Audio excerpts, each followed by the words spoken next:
Boa noite. Estamos ao vivo em mais uma live do Instituto dos Advogados do Rio Grande do Sul. Aqui é a jornalista Terezinha Tarcitano, assessora de imprensa do IARGS. Boa noite a todos. Boa noite a todos. Aguardando aqui a conexão. A diretoria do Instituto dos Advogados do Rio Grande do Sul, por meio de sua presidente, Sulamita Santos Cabral, saúda todos os participantes desta live. Hoje, em especial, a doutora Melissa Teles Barufi, que hoje fará uma contribuição especial abordando o tema Casa, Abrigo ou Desamparo, Covid-19, campo fértil para o aumento da violência intrafamiliar. Aguardando aqui a conexão. Aguardando aqui. Doutora Melissa, não deu certo essa conexão. Vamos tentar daqui a pouco de novo. A diretoria também agradece a diretora de integração Ana Amélia Prats, que junto comigo está fazendo a transmissão dessas lives pelo perfil do IARGS no Instagram. Agradece também a toda a equipe do Instituto.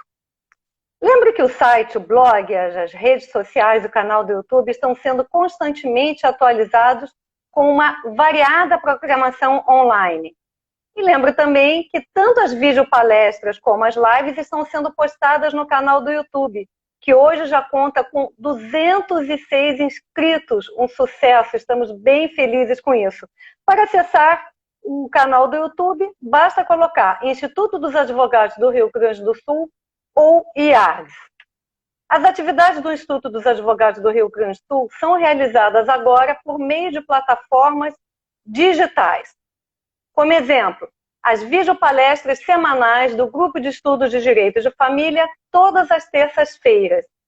Videopalestras quinzenais do Grupo de Estudos Temas Jurídicos Atuais, em quintas-feiras alternadas.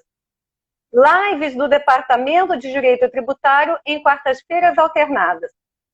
Artigos jurídicos publicados tanto no blog quanto no site.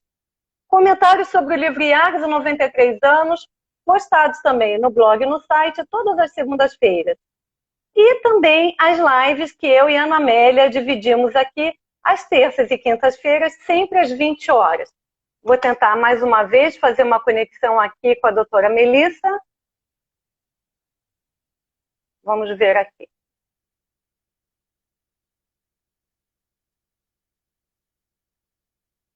Ela está com algum problema de conexão. Não estou conseguindo falar com ela. Vamos tentar. Ah, agora foi. Que bom. Seja bem-vinda, doutora Melissa. Tudo bem?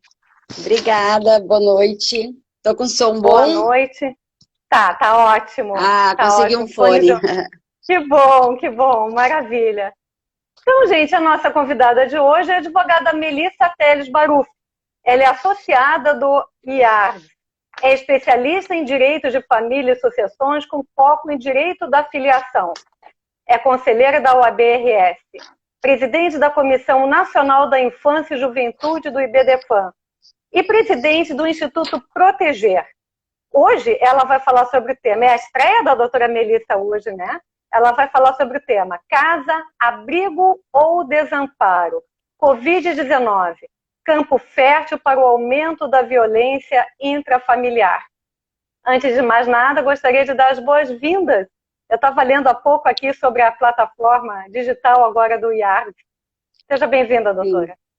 Sim. Obrigada, Terezinha. Antes de mais nada, eu quero fazer um agradecimento muito especial a esse instituto, que eu tenho um prazer, um orgulho de fazer parte, né, presidido aí por uma das mulheres que eu mais admiro institucionalmente, que é a doutora Sulamita, e outras várias mulheres maravilhosas que servem com certeza para o meu referencial. O IARGS, eu digo, ele não desenvolve a gente só na forma profissional, como também na forma afetiva. E hoje eu estou muito feliz de estar aqui contigo, né, te vendo assim, sempre brilhando. Eu acho que eu te admiro demais, essa tua energia, que tá aí mostrando para todos Obrigada. nós, né, como tu vem conduzindo o IARGS também nessa parte agora da pandemia aí, fazendo essas lives maravilhosas, gerando conteúdo, acho muito importante tudo isso. E hoje eu Junto sei com a que é um colega Ana dia... Amélia. Isso, a Ana Amélia ontem estava assistindo, ela estava com o Dr. Cláudio, né? Isso, exato. Falando sobre direito consumidor, então a gente está acompanhando, e eu sei que hoje é um dia muito especial para ti, né, que hoje seria aniversário do teu pai, é aniversário dele, né, Eu comentei e contigo, é então verdade. é um momento afetivo, né, e eu estou feliz realmente de estar dividindo esse espaço hoje contigo, porque o nosso tema é um tema difícil, né, mas que precisa ser enfrentado.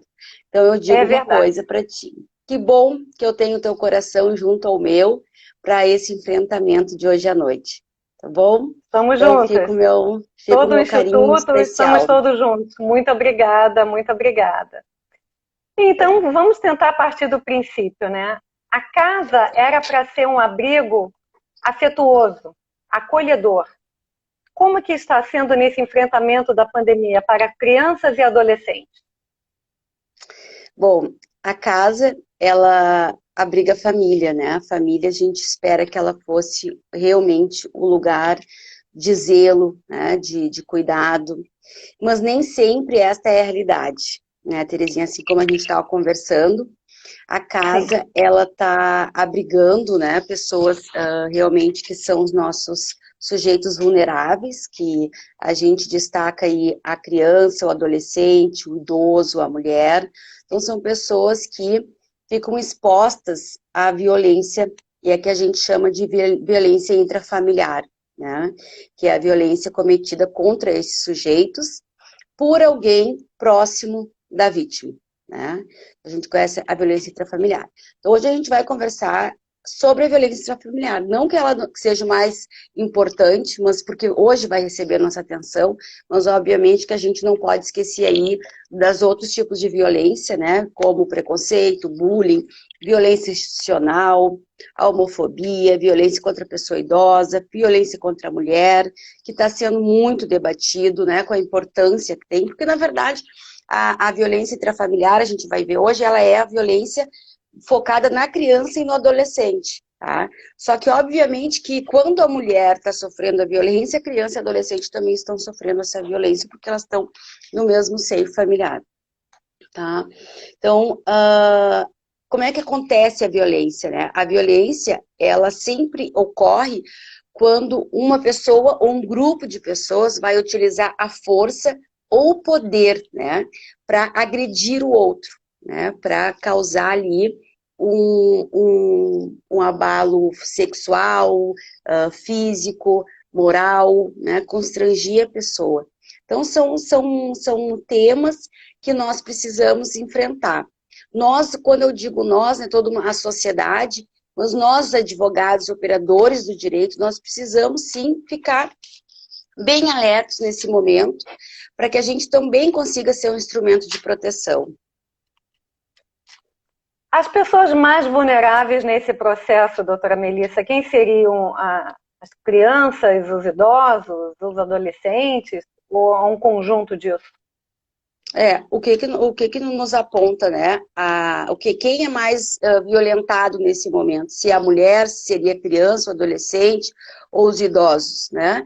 O que importa para nós não é saber quem é mais violentado, mas sim que todos eles são realmente muito violentados, né? Então precisam realmente da nossa atenção. A criança e o adolescente, ela vai sofrer, por exemplo, violência sexual, violência física, a violência através da negligência, do abandono, né? Então, esses tipos de violência que ela está mais exposta. E hoje, o que acontece? Só para a gente se situar, a gente está falando, todos os assuntos a gente traz pensando no Covid-19, né? Claro, por que acontece? O Covid-19, ele, para que ele seja controlado, foi, né, falado que é importante que as pessoas fiquem em isolamento. Então, o isolamento, a casa foi escolhido o lugar de segurança, né? Uhum. Então, eu coloco ali todos juntos, o abrigo. Então, o que está acontecendo? Não que o isolamento é a causa, né? A violência intrafamiliar, ela é uma violência corriqueira, que já acontecia antes desse isolamento, mas agora ela está se acentuando mais, né? Então, Por o que a conta do gente tem isolamento. por conta do isolamento. Então, a gente tem que perceber também que as escolas estão fechadas, né? A rede de proteção, ela está reduzida, não que ela não esteja funcionando, isso é importante que a gente diga, né? A gente tem aí as delegacias, a gente tem o conselho tutelar, né? Inclusive, eu liguei para o conselho tutelar essa semana para conversar com eles, prontamente fui atendida, então, né, para saber realmente como é que eles estavam se organizando, então tem plantão funcionando, né? Mas esses serviços estão realmente reduzidos. A criança ia para a escola, ela tinha o professor, o colega, né, a diretora, tem escolas que eu vou oferecer assistente social. Então, ela tem uma rede de proteção mais ativa. E nesse momento ela não tem, porque ela está reclusa em casa, tá? Então, a gente tem que estar mais alerta. Como que a gente poderia definir essa atual realidade do momento? Em termos de índice, aumentou em quanto o índice em termos de violência intrafamiliar?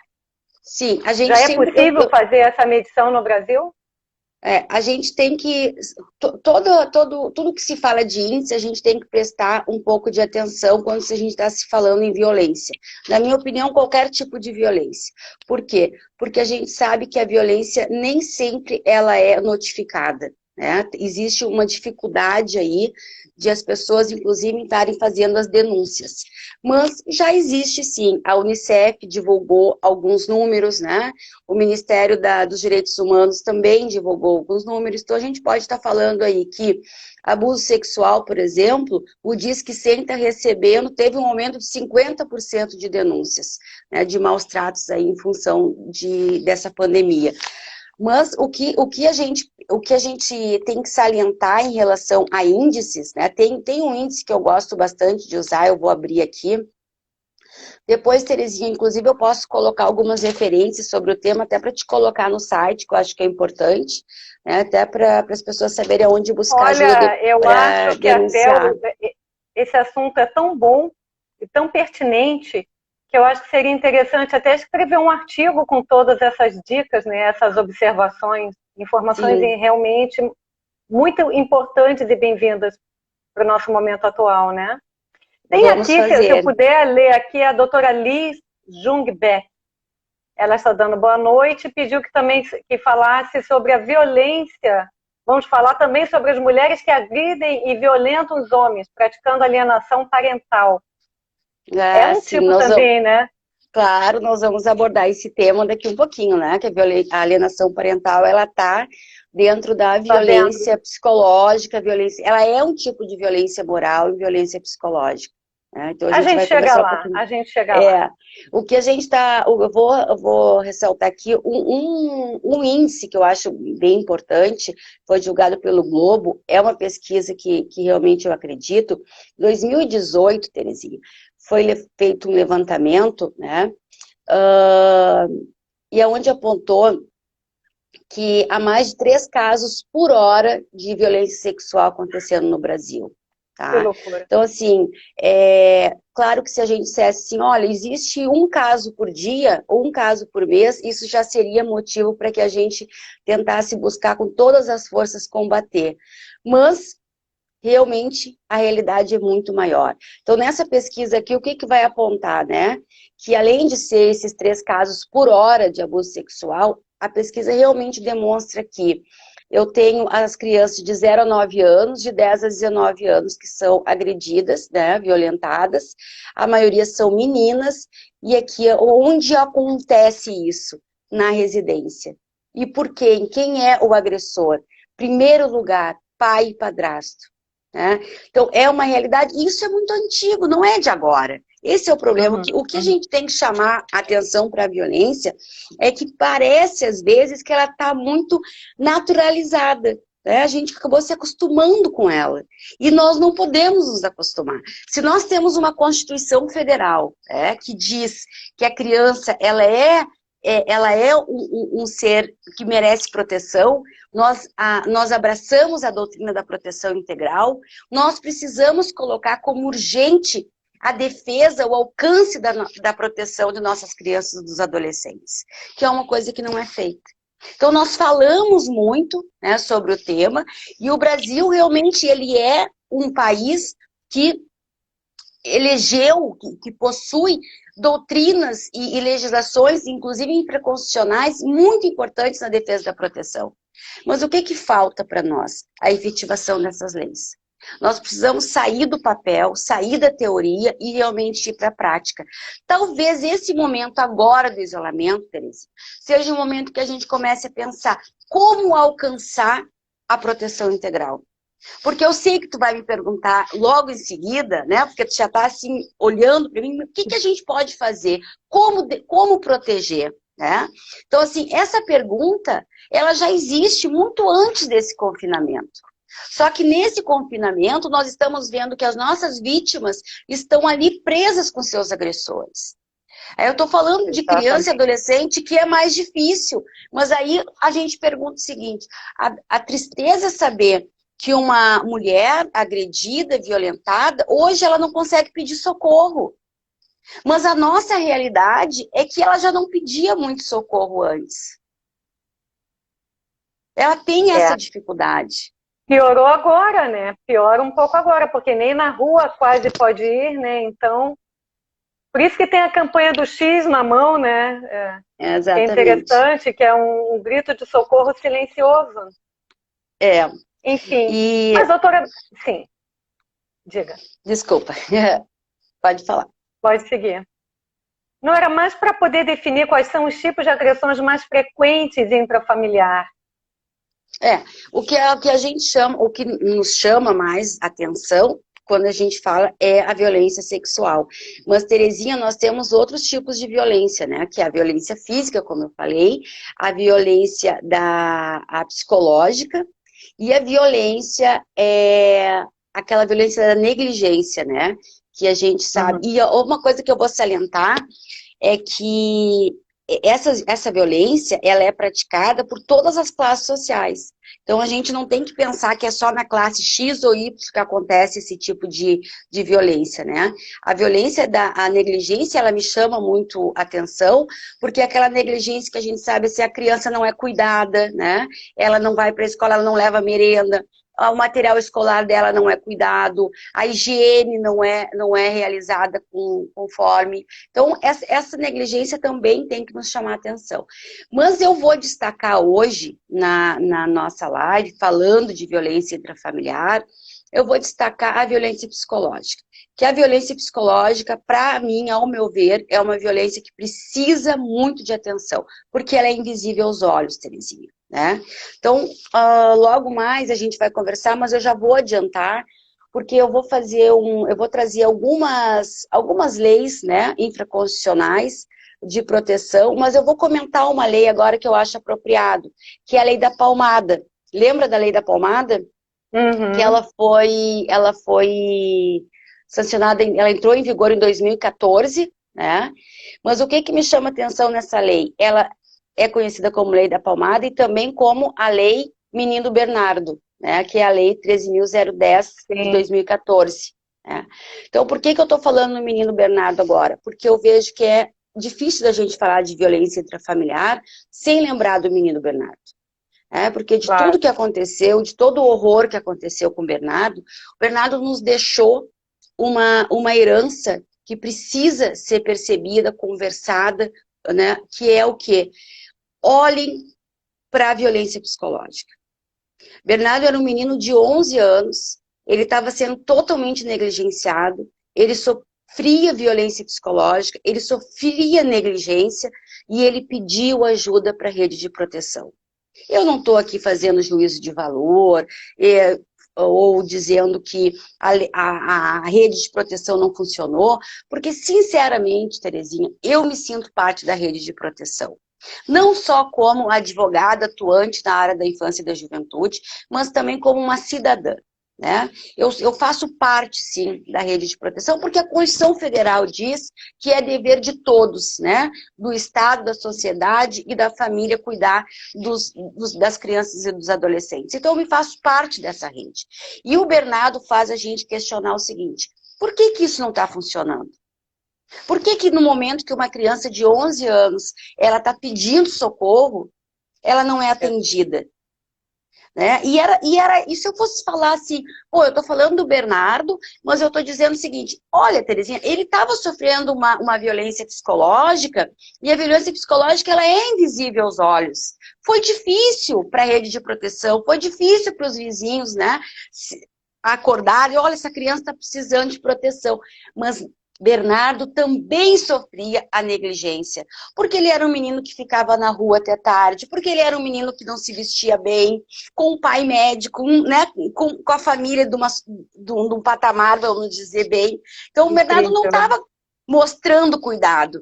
Né? Então, quando a gente fala em violência intrafamiliar, é importantíssimo que a gente diga o seguinte: a violência psicológica, ela é invisível aos olhos. Né? E dentro da violência psicológica, aí a gente abre um leque para todas as outras violências. Uma coisa que eu gosto de chamar a atenção em relação à violência familiar, aproveitando a tua pergunta, muito difícil a gente encontrar uma vítima, né, que esteja sendo violentada apenas em um tipo. Né? Por exemplo, olha, criança que está sendo abusada sexualmente, bom, ela já está sendo abusada psicologicamente, ela está sendo abusada moralmente, ela está sendo abusada fisicamente, né?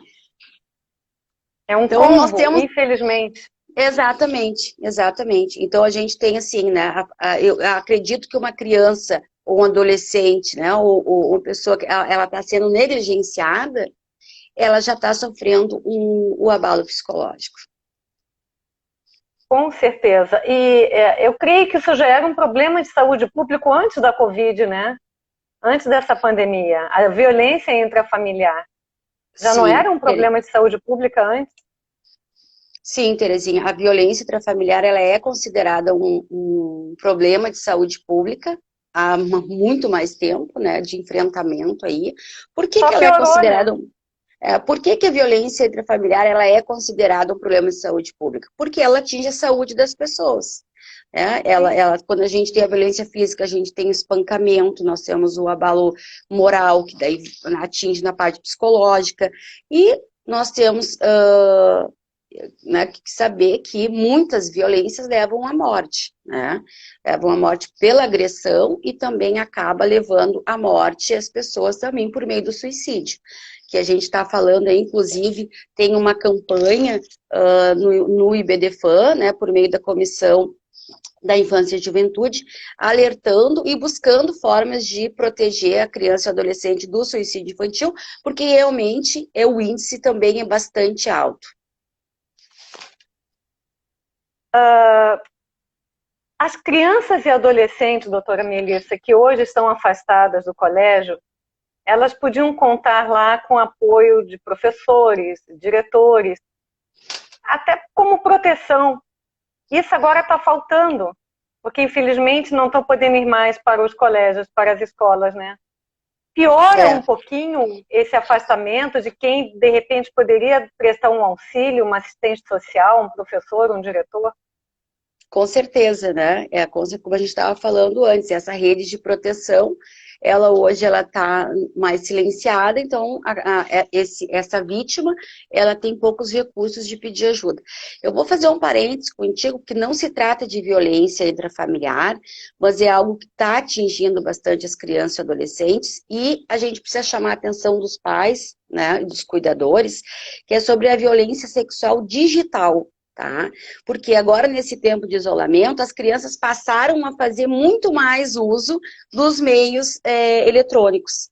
E eu estava fazendo uma pesquisa, até para nossa live, sobre o o abuso sexual digital, Terezinha, e eu descobri algumas coisas que eu achei super importante, né? Que hoje existem novas formas de abuso sexual digital. Por exemplo, não é mais aquela coisa só de pedir foto nude, o nude já parece que não é mais tão moderno. Agora, eles pedem para as crianças se filmarem, até muitas vezes ao vivo, né? E aí eles começam, então, a gerar conteúdo sexual aí com crianças e adolescentes. Já tem países que fizeram uma pesquisa por meio da internet, e a Espanha, né, já apontou um aumento bem significativo no abuso sexual digital. Então fica esse alerta para os pais, para que eles comecem a cuidar um pouquinho o uso dos filhos nas ferramentas digitais. E sabendo que existe como ferramentas para controlar, né, onde eles estão acessando, o que eles estão fazendo. Outro ponto importante... O Rafael, ele está perguntou já 2 vezes, se a senhora é a favor da castração química para quem comete esse tipo de crime sexual. Como é que estaria essa questão no Brasil sobre a castração? Existem estudos, né? Que eu não vou, existem muitos estudos, mas eu não vou usar índice agora, como ele está perguntando a minha opinião, né? Então eu vou dar a minha opinião para ele. Quando a gente fala em abuso sexual, nós precisamos lembrar que muitas vezes o abuso sexual, ele não significa que vá ter o ato, né? Então, assim, a exposição da criança é um tipo de abuso, né? O toque é outro tipo de abuso. Então, existe dentro da pedofilia vários tipos de abusar sexualmente uma criança.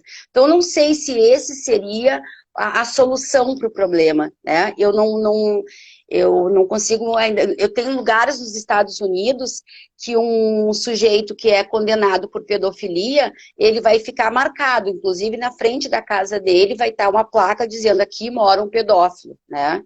Porque os pais, os cuidadores precisariam saber para conseguir fazer aquele limite. Mas aí seria também um outro assunto. Mas só quero voltar para a nossa violência sexual digital, porque eu descobri uma coisa, eu não tenho filhos, né? Mas brincando com crianças, eu descobri que criança está muito jogando, né? Fazendo aqueles jogos. Até tem a discussão sobre jogos violentos. Ok, né? Tem uma outra discussão também sobre os games violentos. Mas aqui eu vou chamar a atenção que existe o seguinte, as crianças, elas podem estar jogando, né, com outra pessoa do outro lado que também está jogando ao vivo. Então, eu estou interagindo contigo. Então, os abusadores estão entrando nesses jogos, né? Muitas vezes adultos, a maior parte das vezes adultos. Exatamente. Entram por meio dos jogos para chegar até a criança. Isso, e aí os pais não têm essa informação, olha ali, não, tá jogando. Não olha com os olhos realmente de risco, tá? Então, fica esse alerta. O doutor Fábio colocou aqui, importante o tema do abuso digital, e perguntou como é que está a legislação para combater esses crimes. A doutora Maria da Glória falou que realmente esse mundo virtual é muito perigoso. A doutora Gisele Cabral, não sei se foi ela que ou a doutora Sulamita, disse que muitas vezes a violência contra a criança é detectada na escola e pela professora ou psicóloga, pedagoga. Por isso, na minha opinião, seria complicado regulamentar o homeschooling, que é um tema hoje que está sendo bastante discutido, né? Porque o que eu vejo, assim, eu não tenho mais crianças em casa, meus filhos já são adultos. Mas eu vejo, assim, por parte de muitas amigas, que elas não tiveram esse treinamento para dar para as crianças. E muitos professores também não tiveram esse treinamento. Fazer um teleensino por meio digital. Sim. Porque pegou todo mundo de surpresa.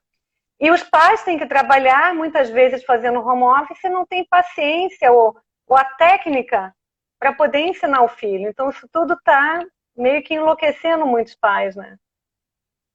A situação, a realidade, ela tem que ser vista o encantamento, né?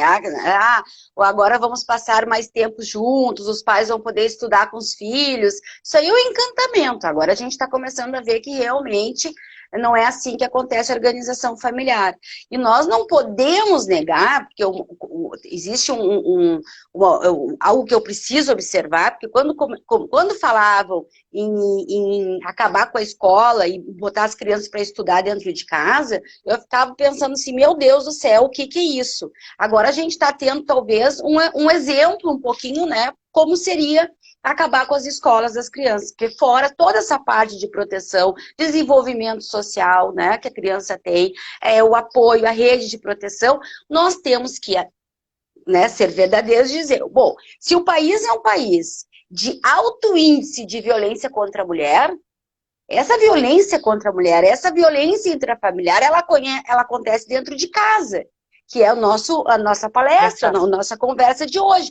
Então, essa casa tem um ambiente para a criança estudar, para ela aprender, para ela desenvolver. Essas são coisas que a gente precisa questionar e que o isolamento está trazendo para mais perto da gente.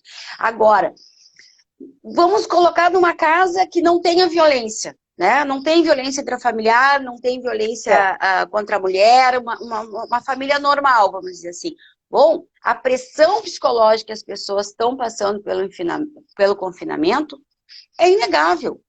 Então, assim, a mulher está ali, ela aumenta o serviço doméstico, o marido trabalhando em casa, muitas famílias têm mais de um filho, 2 filhos em casa, um menor, um adolescente. Bom, então realmente é uma situação de estresse, uma situação que precisa ser observada, e aí eu alerto também as pessoas e os advogados, né, nós estamos aqui falando para o Instituto dos Advogados, que um produto que a Caixa de Assistência dos Advogados colocou agora à disposição, que é a terapia online, né, que as pessoas podem estar buscando psicólogos de forma online. Eu acho que um apoio psicológico nesse momento é muito bem-vindo.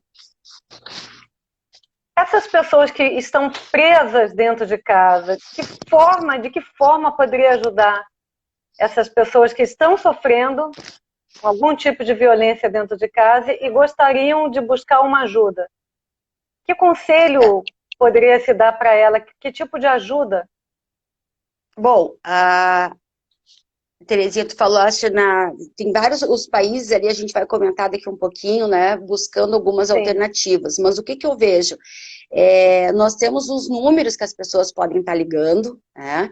Então a gente tem o Disque 100, Disque 190, aqui o 191, depois eu posso falar de cada um e a gente pode estar colocando aí no IAGS à disposição. Eu acho que é importante as pessoas terem isso em mãos, né?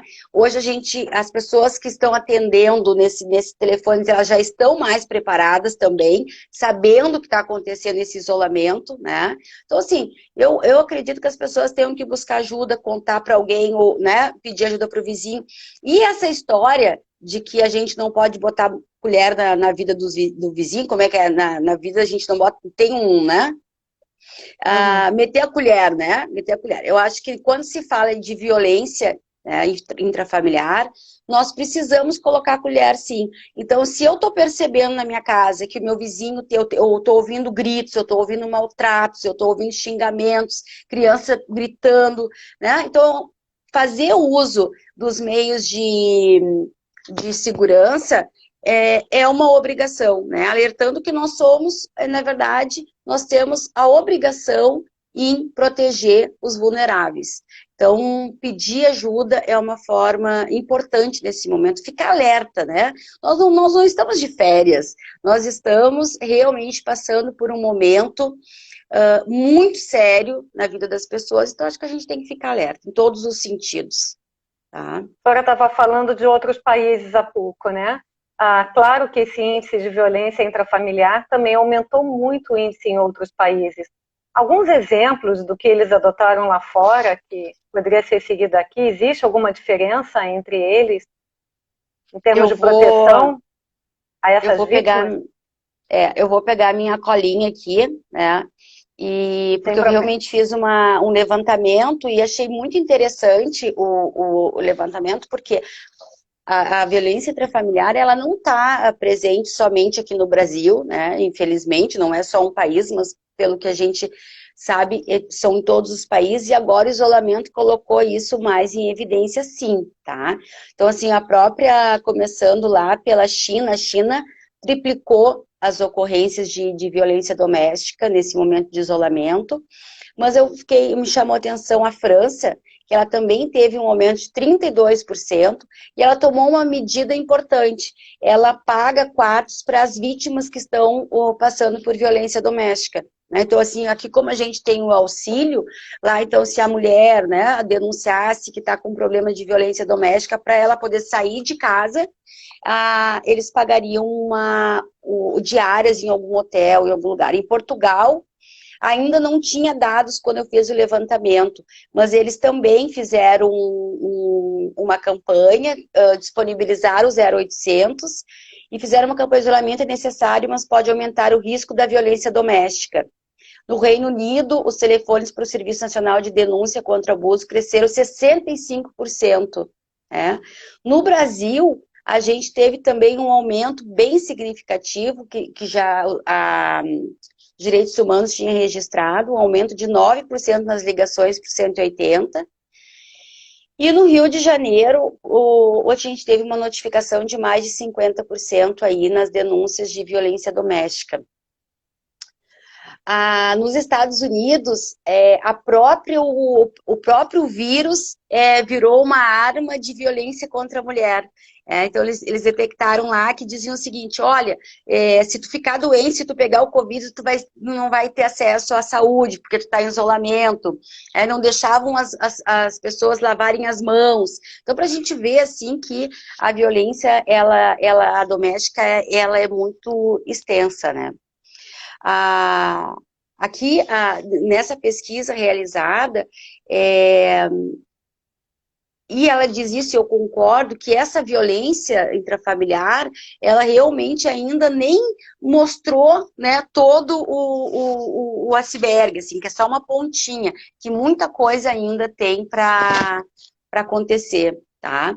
Então, assim, Terezinha, não é preciso a gente se aprofundar muito no passado para a gente saber que a violência intrafamiliar não é coisa moderna, né? É um assunto muito antigo, um assunto que está instalado na sociedade, que precisa ser enfrentado.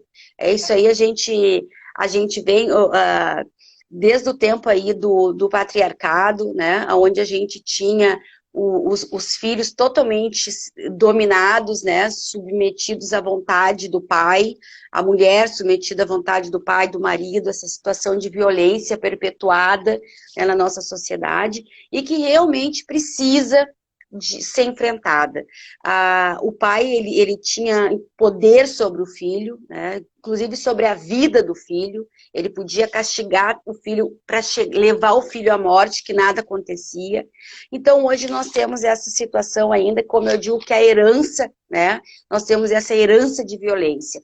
E já para dar uns passos aqui maiores na nossa conversa, a gente vai chegar um pouquinho daquela violência que eu gostaria de ter comentado, que é a violência moral, que é a violência que ocorre dentro das famílias, as famílias, principalmente quando estão se separando, né, que é a violência que foi retratada pela Lei da Alienação Parental, que é a Lei 12.308 de 2010, que sim, a alienação parental é uma violência, porque além de prejudicar a convivência saudável da criança e do adolescente com uma pessoa que é referencial na vida dela, né, que muitas vezes vai ser o pai e a mãe, ela também está sendo privada de ter esses genitores exercendo o poder parental, que é algo extremamente importante. Então, ela é, sim, uma violência. E por que ela vem? Porque ela diz o seguinte, hoje, no nosso ordenamento jurídico, até a partir do Código Civil de 2002, o que o Código Civil de 2002 fez de importante dentro do direito da filiação? Ele trouxe o poder parental. Então, ele está dizendo que filho é de pai e de mãe. Filho precisa ser educado e cuidado e protegido pelo pai e pela mãe. E não somente por um dos genitores. E o filho, né, ele faz parte da parentalidade e não da conjugalidade. Então, eu tenho tirar essa memória de que o filho, né, eu estou falando da criança e adolescente, ele é um objeto, ele não é mais um objeto, ele deixou de ser um objeto, ele é um sujeito de direito. Então, no momento em que os pais, na disputa dos filhos, começam a brigar e usam essa criança como um objeto, eles estão realmente cometendo uma violência moral, uma violência psicológica contra essa criança. Né? Então, fica aqui o meu registro de... Eu digo o seguinte, a alienação parental, ela é uma violência já muito antiga, né? Mas que ficou realmente no nosso ordenamento jurídico brasileiro em destaque a partir de 2010. E é uma violência, Terezinha, das mais sérias. Por quê? Porque nós somos imediatistas. O Brasil é um país imediatista, porque aparece uma violência, uma criança morre na escola de bullying. Todo mundo fala em bullying. Um dia, os jornais vão falar no outro dia não existe mais bullying. Não é verdade? Não é? E alienação parental, o que acontece com a alienação parental? Ela está em destaque há muito tempo. Agora estão querendo revogar a lei da alienação parental. Estão dizendo, olha, a lei da alienação parental tem que ser revogada. Bom, ela retroagir num direito garantido de proteção não existe. O que a gente pode pensar é vamos melhorar uma lei de proteção, né? Vamos procurar meios de fazer com que ela seja mais efetivada, porque como eu estava dizendo lá no início, nós precisamos efetivar as leis de proteção, não adianta ter leis escritas, né? Mas a lei de alienação parental, ela está sempre na moda, porque é um assunto grave, é um assunto gravíssimo, porque os atos de alienação parental, Terezinha, elas ferem, né, o desenvolvimento dessa criança, desse adolescente, porque ela também vai implantar na criança uma falsa memória de que ela não é amada, de que ela não é querida, de que ela não é desejada. Não é corriqueiro isso, né? É muito, né? Virou já muito corriqueiro isso, né? Exatamente, né? Mas aí às vezes eu fico pensando, se eu não fosse da área do direito, da área da psicologia, da área da saúde, e alguém dissesse para mim que é normal eu programar uma criança, né, de forma imotivada, para ela deixar de amar, para ela acreditar que ela não é amada. Uma pessoa que essa é uma violência intrafamiliar, porque quem tem que proteger a criança ou adolescente é as pessoas que estão mais próximas a ela, que é o pai, que é a mãe, que são os cuidadores, que são responsáveis por essa criança. É aquele sujeito que ela teria que confiar, que ela dá a mão, que no escuro vai seguir ela, que está na formação psicológica, moral, social dela. Então, ela é traída por essa pessoa. No momento em que uma mãe, né, ou um pai, ou um avô, uma avó, um cuidador, chega para uma criança e diz para ela, tu não é amado, tu não foi desejado, não te quiseram. Aquele sujeito que teria que te amar não te deseja. Isso, Terezinha, eu fico emocionada, porque além de, como eu falei, eu me coloco na minha vida nessas questões, não só como parte da rede de proteção, por ser advogada, mas por ser cidadã, por ser filha, né? E perceber o quanto as pessoas fazem mal para os seus filhos. Então, a minha mãe, inclusive ela está online aí, ela sempre disse, a gente não recebe um manual de instrução para criar filho. É tão difícil criar filho, a gente nunca sabe se está acertando, se está errando, e a gente às vezes queria saber. Então, bom, se quer saber, a gente, né, muitos doutrinadores maravilhosos, estudiosos sobre o tema, eles estão dizendo, olha, não envolve o teu filho em conflito familiar. Não envolve o teu filho nas tuas brigas. Causa um trauma para a vida inteira. É verdade. Exatamente. Causa um trauma para a vida toda. Né? Então, assim, nós estamos dizendo isso.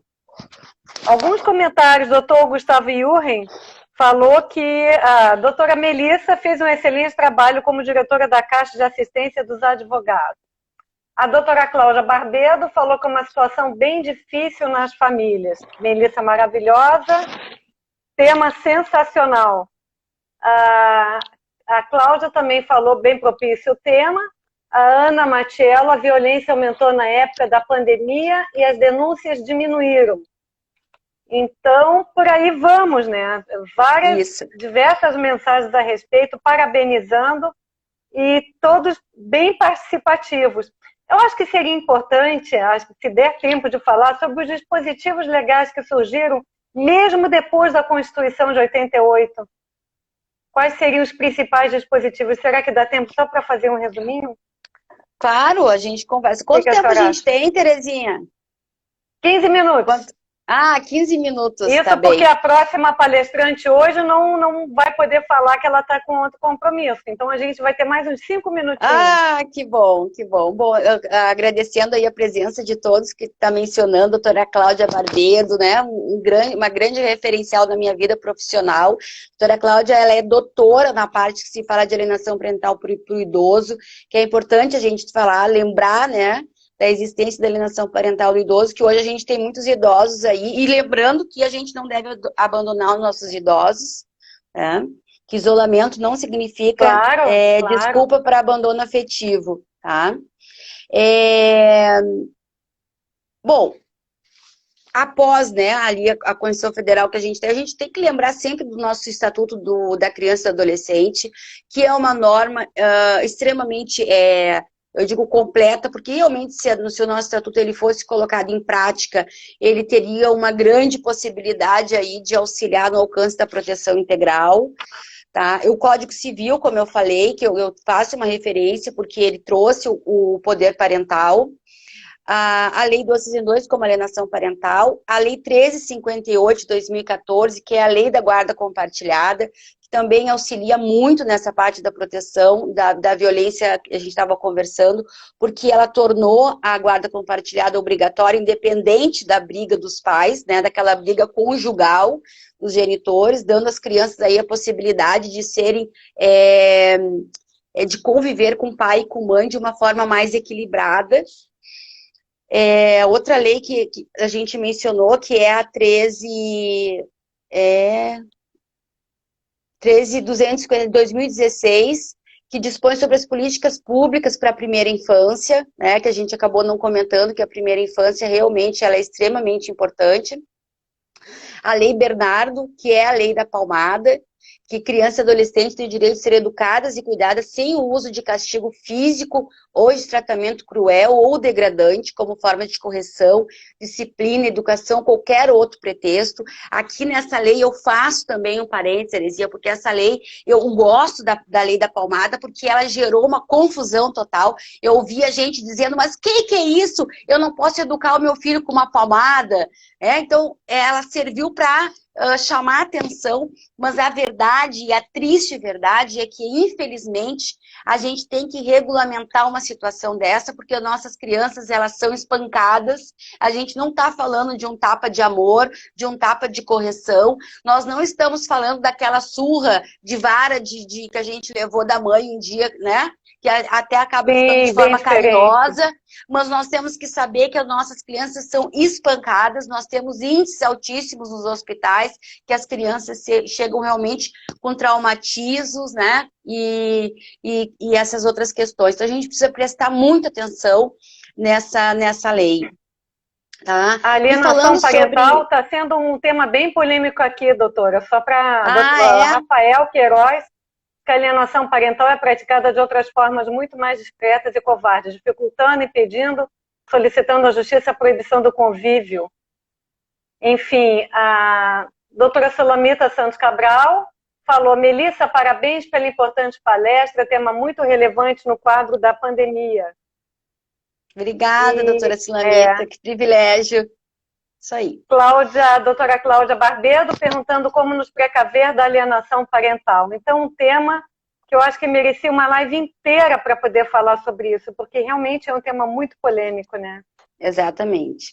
Não só polêmico, mas como eu disse, né, é uma violência intrafamiliar muito séria e que precisa ser observada. Só para responder à pergunta da doutora Cláudia, né, e a gente vive pensando sobre formas de conseguir diminuir qualquer tipo de violência, mas eu ainda acredito, doutora Cláudia, que uma forma de combater a violência, a alienação parental, é divulgar as consequências da alienação parental.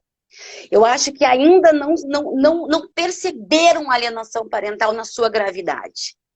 Não sabe realmente o quão mal os atos de alienação parental provocam na vida das crianças e dos adolescentes. Então, eu acho que o nosso papel como operadores do direito também é de divulgar. Eu não me canso de divulgar, tá? As consequências. Exatamente. Aí, tá?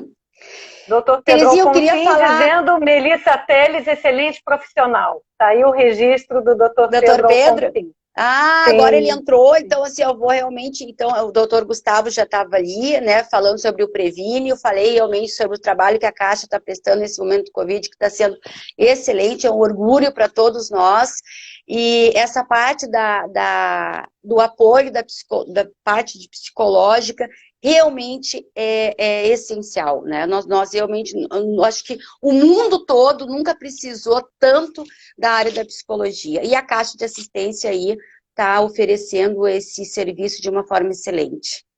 A violência psicológica muitas vezes traz problemas para sempre, né?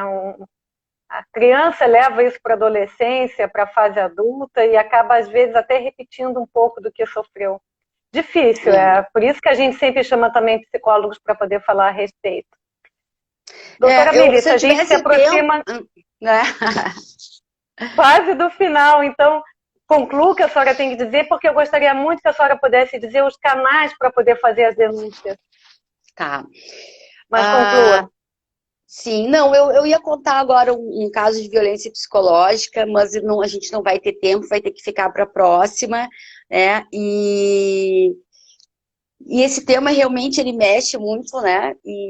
Mas fica aí o convite, também fica o meu convite, né, Terezinha, porque depois a gente pode estar disponibilizando para os colegas que quiserem trocar, pensar, refletir sobre qualquer tipo de violência. É um tema realmente que eu estou me dedicando a estudar bastante e vai ser um prazer muito grande.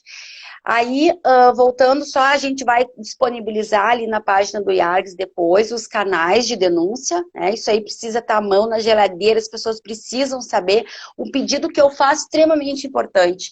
Tentou ligar, às vezes as pessoas me dizem assim, eu tentei ligar pro Disque 100, mas não consegui. Gente, tenta outro canal, tenta de novo. A gente não pode desistir de amparar as pessoas que precisam da nossa ajuda.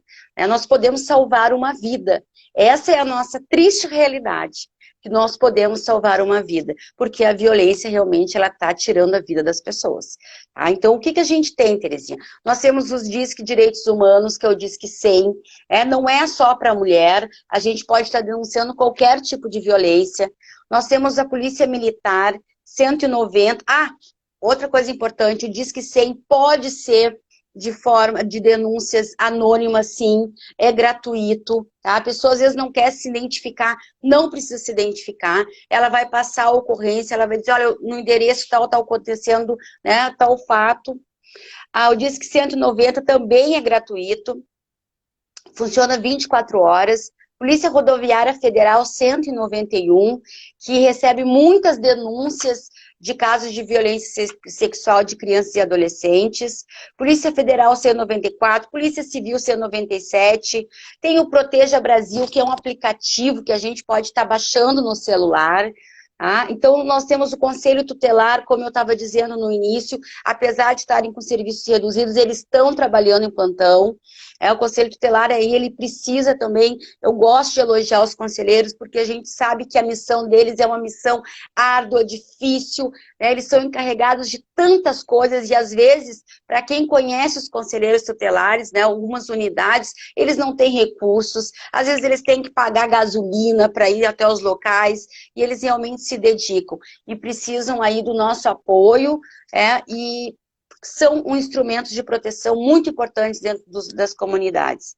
O Ministério Público, ele tem no site www.mpf.mp, Terezinha, que ali a gente tem... MPF, www.mpf.br. tá? Aí, /saque.telefones e endereços. Lá a gente vai encontrar os endereços de todos os ministérios públicos. O Ministério Público recebe denúncias também de todas as violações de direitos aí contra os nossos sujeitos, tá? As delegacias de referência social, os CRAS, realizam atendimento em atenção à população em geral. Tá? Também existe, é só a gente colocar em cada município, delegacia do idoso, delegacia da mulher, delegacia da criança. Ah, Melissa, mas aqui no meu município não tem delegacia da mulher. Vai na delegacia normal, né? Não precisa ter uma unidade, mas as pessoas estão aí preparadas para estar recebendo as denúncias. Terezinha? Então, esses são alguns endereços que a gente está passando nesse momento para alertar. Como eu considero de grande importância tudo que você falou e muitas coisas não puderam anotar e é de interesse público, em nome da doutora Sulamita, eu vou lhe convidar para escrever um artigo, porque todas as terças-feiras nós estamos publicando artigos de diferentes temas no nosso site. Muitos com direcionamento ligado à pandemia, né? Então eu acho importante, já fica aqui o convite, em nome da doutora Sulamita, para poder escrever um artigo falando sobre os canais, os principais tipos de violência, falando um pouco sobre a alienação parental, a psicológica, a negligência, né? Como a senhora falou aqui.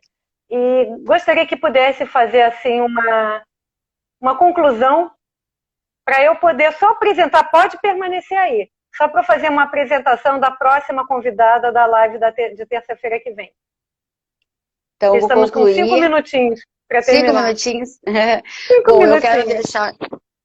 eu quero deixar mais uma vez os meus agradecimentos para o IARGS, né? E eu amo falar do IARGS, amo participar do grupo de estudo de Direito de Família, estava realmente morrendo de saudade. E a gente sempre tem um diálogo, reflexões. Hoje a gente não conseguiu, mas depois, se eu tiver acesso aos comentários, eu gostaria muito. Porque no IAGS, como eu estava falando antes, né, a gente tem uma liberdade muito grande. E esses temas que a gente trata, às vezes as pessoas pensam, poxa, mas podia ser um pouco mais jurídico. Mas o IAGS traz palestras maravilhosas, né, com todo o apoio de processo, tributário, todas as áreas do direito, e também essa área que eu gosto tanto de falar, que não deixa de ser uma área jurídica, como eu disse. Nós, advogados de direito de família, da área da infância e juventude, nós fazemos parte da rede de proteção, mas também nós temos as nossas questões afetivas, porque isso também mexe muito conosco, né, Terezinha? Porque às vezes a gente sempre pensa assim, como a gente vai alcançar, né? Alcançar a proteção é algo realmente muito difícil. Mas que na vida nós não podemos perder a intenção, essa vontade de alcançar a proteção integral. E nós precisamos sair dessa situação de achar que a violência é normal. É a mesma coisa, é quando eu digo, gente, uma criança na rua, ela não faz parte da paisagem. Ela não é uma árvore, ela nunca vai fazer parte da paisagem. A gente até pode atravessar a rua, a gente pode não olhar, né? A gente pode, poxa, aqui nessa rua tem muita criança dormindo no chão hoje, mas essa não pode ser. A gente não pode naturalizar isso. Nós precisamos sim nos incomodar quando tem uma criança na sinaleira, nós precisamos nos incomodar não porque tem 3 crianças por hora sendo abusadas sexualmente, nós precisamos nos incomodar porque tem uma criança sendo abusada sexualmente. Nós precisamos nos indignar porque tem um idoso abandonado, né? Então, fica esse convite, fica esse alerta, fica esse agradecimento do fundo do meu coração ao IARGS por disponibilizar esse espaço. Eu começo a falar rápido no final, né, Terezinha? Porque já conhece como é que funciona. E aqui eu tenho certeza que quem participa do grupo de estudo já está sabendo que eu estou infartando, porque eu quero falar tudo, querida. Mas a gente não consegue falar. Mas deu tempo. Deixa eu lembrar aqui que a convidada para a próxima live, no dia 30 de junho, vai ser a advogada Daniela Firme Lima. Ela, que é especialista em direito imobiliário e proteção de dados, vai falar sobre o tema revisional contratual. A mediação vai ser feita pela colega Ana Amélia Prates. Quero agradecer muito a sua participação, com certeza voltará. Vamos pensar, então, num artigo para poder escrever Vamos, para o IARGS. Lembrando que para as pessoas também se inscreverem no nosso canal do YouTube, hoje já contamos com 208 pessoas, eu dei uma olhadinha antes de começar a live, e acompanhem toda a nossa programação, tudo é colocado tanto no blog quanto no site. As lives, se alguém perdeu, quiser assistir de novo, vai estar no canal do YouTube, da mesma forma no blog e no site. Artigos às terças-feiras, comentários sobre o livro do IARGS 93 anos às segundas-feiras. E está terminando, vai terminar a qualquer momento. Muito obrigada, grata pela audiência. Doutora Melissa Teles, um beijo. Muito obrigada, beijo. Boa noite a todos. Em nome da doutora Solomita Santos Cabral, presidente do IARGS. Beijo, tchau. Beijo, beijo. Tchau, tchau, gente. Beijo.